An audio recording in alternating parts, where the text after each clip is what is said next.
name is Jesse, also known as Mr. RibcageHacksaw, and I'm here to give you my experience as a former Jehovah's Witness.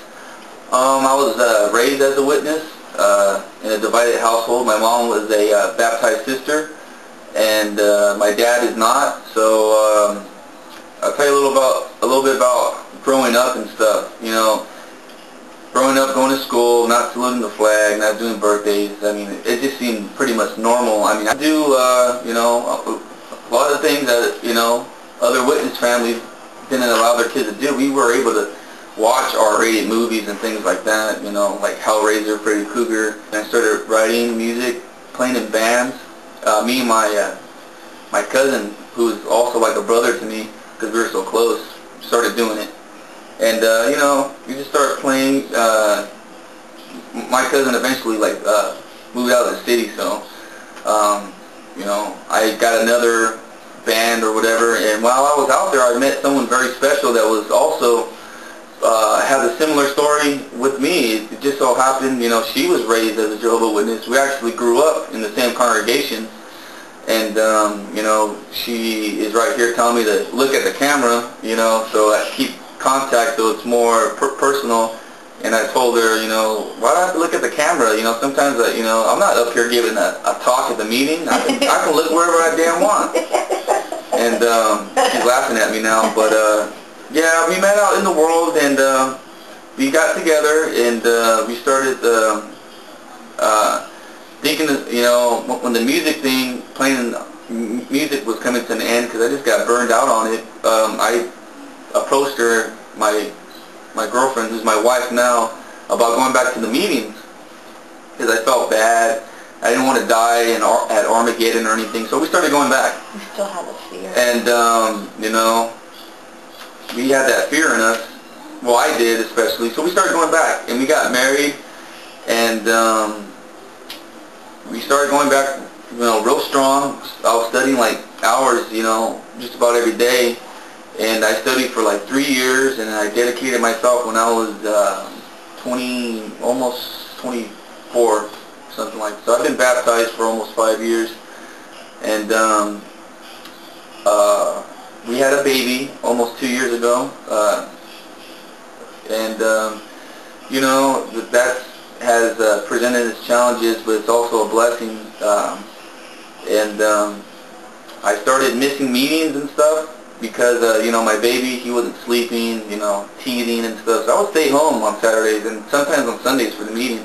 And Tuesday nights were just, you know, just not happening, because they're over at 9:30 at night, and, you know. But anyways, you know, concerns were raised. You know, we had some shepherding calls trying to give us encouragement and whatnot. And, you know, we told them that we're fine, we're doing okay, and things like that. And then last summer, you know, I started playing music. Well, I never really stopped playing music. I started writing songs, and I got in contact with the old drummer. I've known him since I was 10, so you know, he's a friend of mine. So we started playing again, and, you know, my wife is singing for us, and then we started doing that. And then my mom found out that, you know, I was going to that worldly lifestyle again, that bad influence, and she just flipped out. And, you know, she had her concerns, but we got into a big old mess and stuff where I didn't talk to my family for months, because I felt like, because they got the elders all involved. They're saying I was like, you know, partying, maybe not partying, but I'm being influenced by these worldly people that I had former dealings with before, and nothing but badness came out of it. Some concerns were raised, and later I'll make a video about, you know, text messaging I got from one of the elders, one of the brothers I used to study with. It's pretty, you know, pretty funny. And anyways, my mom started, you know, talking, you know, to me eventually, and then I just felt real bad about playing music. I thought it was, you know, committing a sin, and I was even told by an elder to pray against my musical urges and things like that. And I was just thinking in my mind, that's not going to happen. I'm going to continue playing. I don't care. And I just felt real bad. I felt depressed. I got really depressed. I felt even about, you know, it's a stupid thought about killing myself a couple times there, but, you know, my wife had some concerns for me because I'd be miserable. sitting there on the couch just miserable.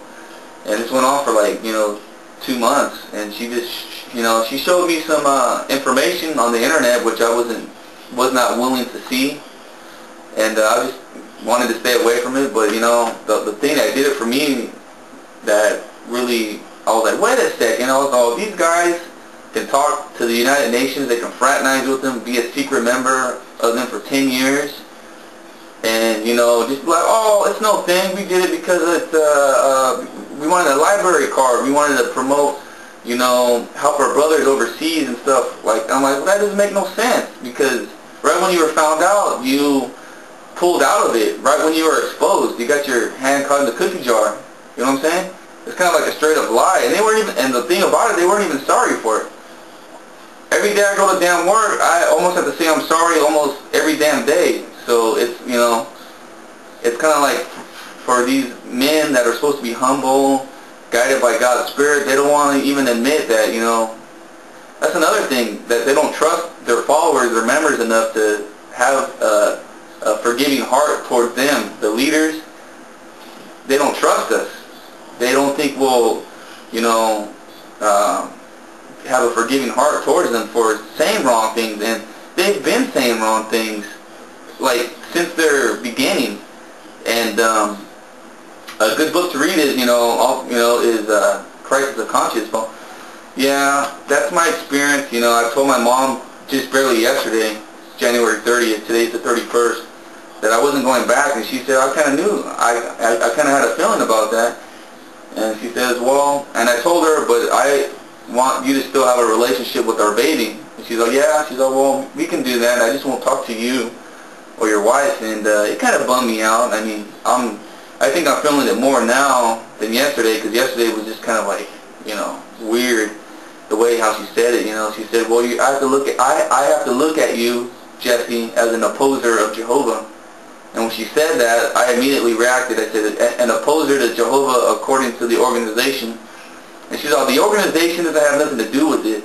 I got baptized for Jehovah. I got baptized for Jesus. I didn't get baptized for an organization. And I said, yeah, you did, Mom. Although, don't you listen to the baptismal talks at the end where they ask you, do you believe that this is Jehovah's Spirit-directed organization? And the candidates respond is yes. So you are baptized into an organization. You're not even baptized by the Holy Spirit. And she wasn't even, like, when I said all that, she just kind of clicked her mind off, and then she clicked back on once I was done saying it. So I didn't call her yesterday to argue, just to get my point. That I told her I don't want you to have to hear it from a podium. I'd rather just say it to you myself that I'm leaving. So I got that taken care of yesterday. It's been months since I've been to the Kingdom Hall. I haven't been to a meeting since like mid-October, and I don't plan on ever going back. I plan on taking care of my family, playing music, and just enjoying life for the beautiful thing that it is. And I encourage people to make these videos and share their experience, just like I was encouraged to by seeing videos like CS the Apostate, Rick Furin, Propaganda Techniques, Lucius, and just a few other ex-J-dubs out there and stuff.